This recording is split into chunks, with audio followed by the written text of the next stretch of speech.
What's up, runners? So, we'll share with you 6 ways on how to get fitter, right? If you want to try to improve your cardio fitness, run faster, enjoy the process. I'm going to show you how to use zone 2 running, but these 6 ways that a lot of runners miss. That's stopping them from actually getting fitter because maybe you've heard of zone 2 training, you maybe tried it, but you haven't really got results. So, for you guys who are new to my page, I'm Dr. Ray Peralta, physical therapist and run coach with nearly a decade of experience helping runners achieve their goals and getting out of injuries. So I'm going to cover today how you could really actually improve your fitness and some of the key things of fine tuning that a lot of runners miss that where they're not getting success with the zone 2 and how to structure your training, your workout so you get the maximum results. So you might even be wondering, like, why does zone 2 running matter, especially if you're brand new to running? Many people get into running to try to improve their fitness, but they'll go on these hard runs. They tend to do hard workouts all the time, then they get overly fatigued, and that's because they're just training too hard all the time, right? Your body also has periods of easy, and for aerobic fitness, the heart and lungs, and like these endurance type muscles that you really got to improve to improve your aerobic fitness. You just can't keep doing hard speed workouts all the time. Run, you're just going to burn out and it'll lead to injury. And unfortunately, as a physical therapist, I've seen a lot of runners, and some studies shows that up to 80% of runners get injured each year. And a lot of that is from doing too much too soon, just trying to do these workouts too hard all the time, trying to run too fast all the time. You got to space that out. And that's why zone 2 training, or the 80-20 principle, comes into play, where you do your zone 2. You want to do a lot of your cardio fitness actually in the zone 2 zone, whether you're running or biking or swimming, whatever your cardio of choice is. you know, as a runner, I like running, but of course, I understand there's different types of cardio you can do. But regardless, zone 2 is a game changer because it's going to build your aerobic base, which is a foundation of aerobic fitness, especially trying to improve your stamina, your endurance.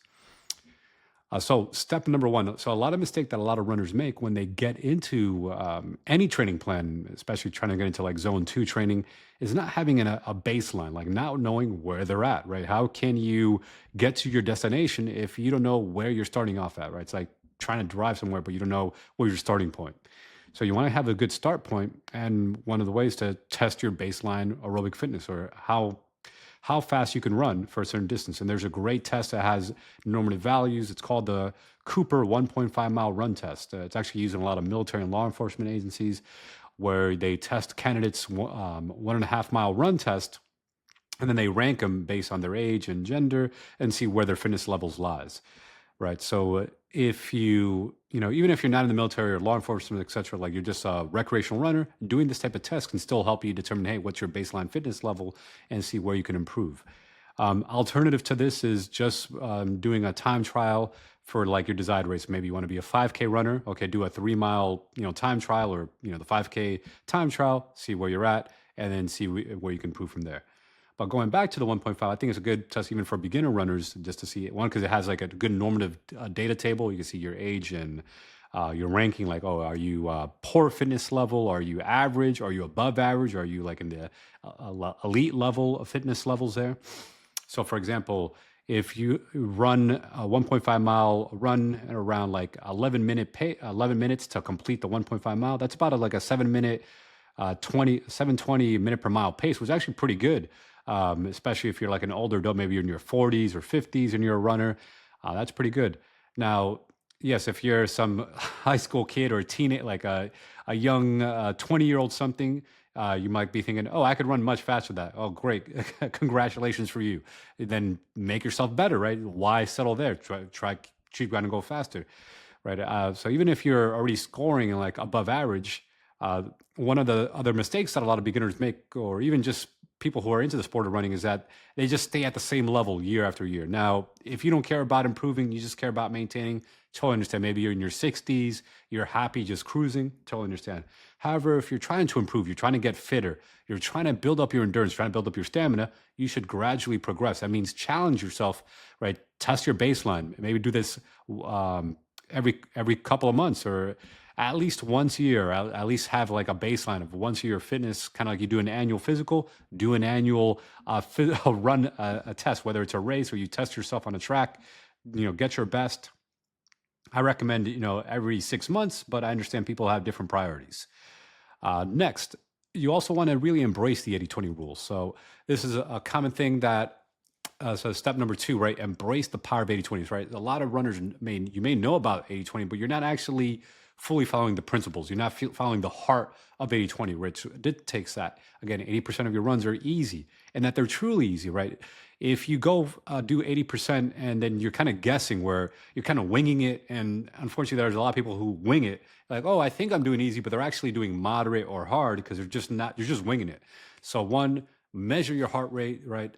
You don't have to be obsessed with the data, right? You can go by RPE scale, especially if a beginner, that rating perceived effort scale. However, you get more intermediate or advanced, you definitely consider tracking data, right? Get a watch, Garmin, Apple, Coral. There's so many watches out there. Just get something to track your pace, track your heart rate. You don't have to do it every single run workout. Maybe, once you get your, again, you're really advanced, you could also go back to intuition and feel, like you already know what a 6-minute pace feels like, what a 9-minute pace feels like, etc.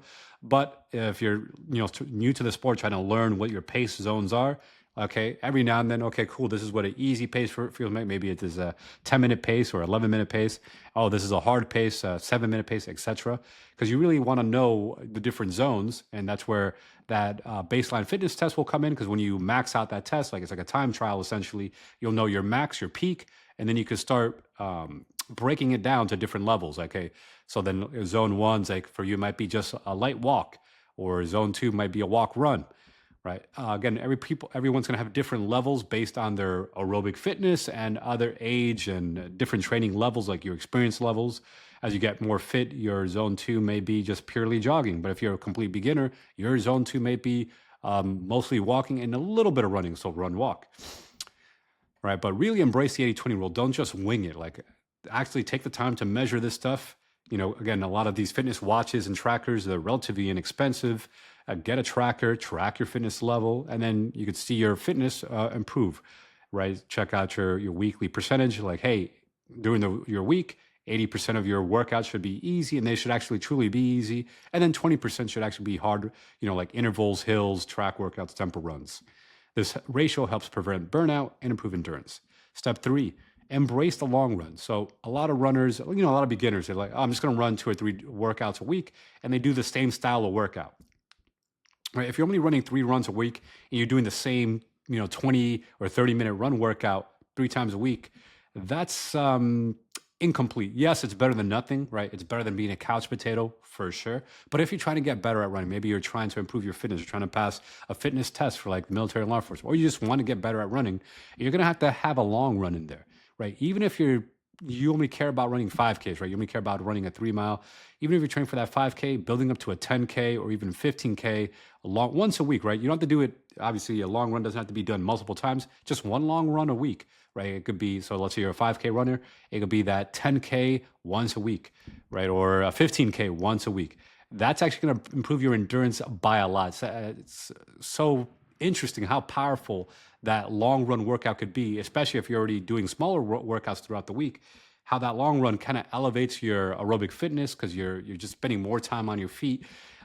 Your heart's pumping. You're using the same muscles that builds up your aerobic fitness. It just kind of triggers your body to make these aerobic adaptations to your body to make you a distance runner, an endurance athlete. Just one long run a week on top of paired with your weekly, run workouts, your easy runs and medium to hard runs. So make sure to really have a long workout also programmed in your schedule, right? Don't say, oh, I don't have time. Just make time for it, right? We all have the same, 24 hours in a day and, 7 days a week.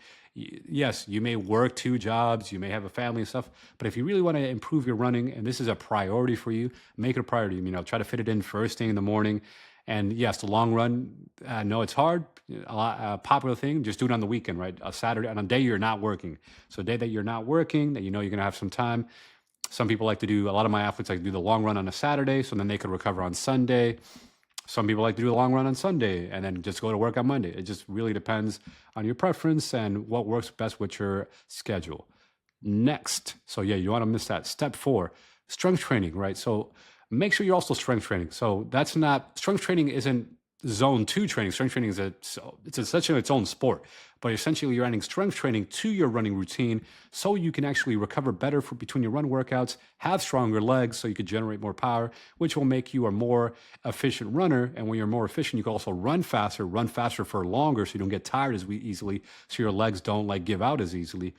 Now, beginners sometimes fall into this, the pendulum swings the other way, right? They may think, oh, I'm just going to strength train, do a lot of like strength workouts, be like a bodybuilder, and then maybe do a very little bit of running. That's not going to make you a better runner, right? If you only run once or twice a month, I was talking to a beginner, we're like, oh, I'm not sure why I'm not getting any better at running. I'm like, okay, how many run workouts do you do in a month? Maybe they do 3 run workouts in an entire month. That's not enough because like, oh, I'm really into strength training. But, this runner's a bit conflicted. You're gonna put your foot on the line. Do you want to be a bodybuilder? It's okay to be a hybrid athlete. I actually recommend doing both. Do strength training and running. Some people call this the hybrid athlete.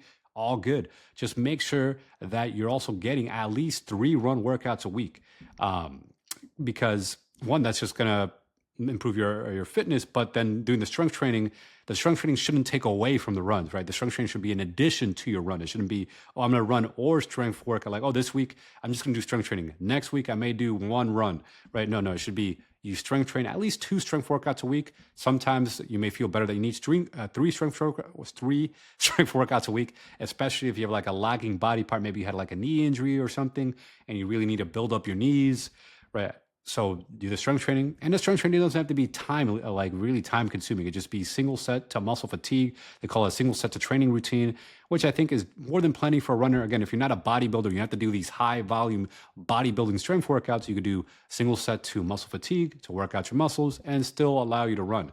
And that way you could do a strength workout and a run workout. You could do it back to back.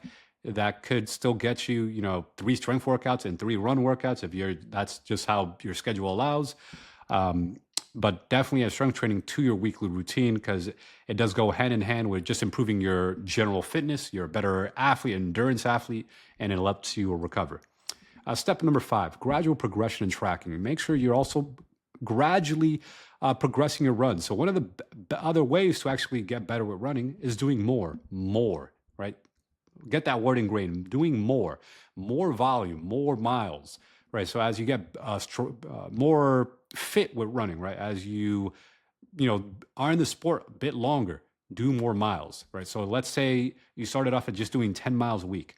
You maybe start building up to 12, then 15, then 20, then 30 miles a week. But do it slowly. Don't make big jumps, right? Follow the 30% rule. So don't increase by more than 30% in a 2-week period. Also, you also want to deload. So like they call it like a step progression. Maybe you ramp up weeks 1, 2, 3, then week 4 you deload, right?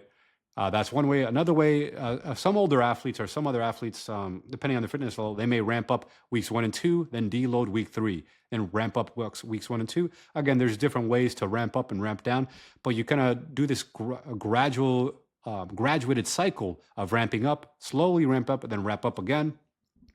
Just so this helps prevent injury, prevents potential burnout, and just make sure you're safe. But over time, right, if you started just running 10 miles a week, you do want to build up. Even if you're just care about doing 5K runs, let's say you just want to be a 5K runner, at least doing like 15 to 20 miles a week, right, it's still going to even improve your fitness with the 5K runner. And then obviously if you're a marathon runner, maybe you just started at 20 or 30 miles a week, but then you want to build up to 60 miles or 70 miles a week, right? If you're an elite runner, that might even be like 90 miles a week for marathon, an elite marathon runner. I know that might sound intimidating if you're a complete beginner, right? Even if you never ran a marathon before, like, man, I only care about 5Ks. Totally fine. But still, gradually, try to do more mileage as you get, fitter with the sport of running. It may happen over the course of over a year or 2, over 4 years. But the longer you're in the sport of running, you'll see you'll naturally, especially if you're making an effort, because you have to still make an effort to do more. You just can't stay the same. And so you gradually try to progress your fitness. And by progressing your fitness, oftentimes it just means doing more volume and also more training days. So maybe you start off doing 3 run workouts a week, then you go up to 4 or 5 run workouts a week, and then maybe you're doing even 6 or even 7 days a week. That's as you get very fit. If you're not that fit, 7 days might be a bit much, right? Totally understand. You start with 3, maybe you up to 5. right? There are people who can run 7 days a week. Doesn't mean you're running hard all 7 days. You're still following the 80-20 rule, where again, 80% of the runs are easy and only 20% are that moderate to hard zone. Right. So let's say you're doing 5 days a week, right? 4 days would be easy, 1 day would be moderate to hard. Right. So you're still doing the 80-20 split, but you're just adding more training days. And by just simply doing more training days, you're going to get fitter. Step number 6, training blocks and recovery period. So make sure you take a breath. And I kind of hinted at this earlier. Sometimes you take a complete month off from training. Let's say you did like a big buildup for a marathon or just a big race. Your body's feeling a bit fatigued. I find this is more needed. Longer weeks off are needed. Obviously, you could take a week or two off, like after a 5K. But sometimes I find that even after a marathon, you may need like a whole month off, which is fine. It depends on your fitness level, but you definitely take some periods of breaks, right? Where you give your body some time to break. Maybe you go on vacation, you take a temporary break from running. Now, if you're very fit, maybe that break's only 2 weeks, but maybe you need a whole month off. That's fine. You can still maintain other types of cardio. Maybe you just go for long walks or something, or maybe you go for swims or bikes. You cross train. So biking and swimming is low impact on the body, because running is high impact, and you do need to give your body some rest from all that high impact poundage on your body. Right. As you get more fitter, again, you could get away with just doing 1 or 2 week vacations or temporary breaks from running. So I hope you found this useful on knowing about these different training blocks, scheduling different seasons and stuff, like making a race calendar, like, hey, how you can build up. Make sure, again, if you're training for a specific event or a race, have a gradual build up. Like, hey, you have a base phase where you build up your base fitness, a build up phase where you build up your speed and your endurance for that specific distance, whether it's the 5K, 10K, half marathon, marathon, etc. And then a taper phase where you taper, you peak, you get your peak fitness up, and you taper off some of the volume, so you're not doing as high mileage, but you're like getting ready for the race day, or maybe it's for your fitness test, maybe trying to pass law enforcement and military fitness test. So hope you learned how to really kind of fine tune the 80-20 rule. Use the long runs, add strength training, do more volume as you get fitter throughout the seasons, and just have this growth mindset. See how you can improve, track your data, because then you could see where can you improve, whether it's maybe you do the hard workouts a little harder, maybe you just need to do more easy days, maybe you just need to take some time off. So if you want more information on how to train, maybe just like, hey, how do I get better with running? I just want to improve my runs. I'm going to drop a link to my free training, kind of shows a little breakdown of how I help runners improve their training. And if you're really gung-ho about want to work with me through that free training, there's an option to book a call with me. We could break a strategy call, and we could discuss how we could implement 80-20, that zone 2 training, and really fine tune it for your race needs or your fitness needs.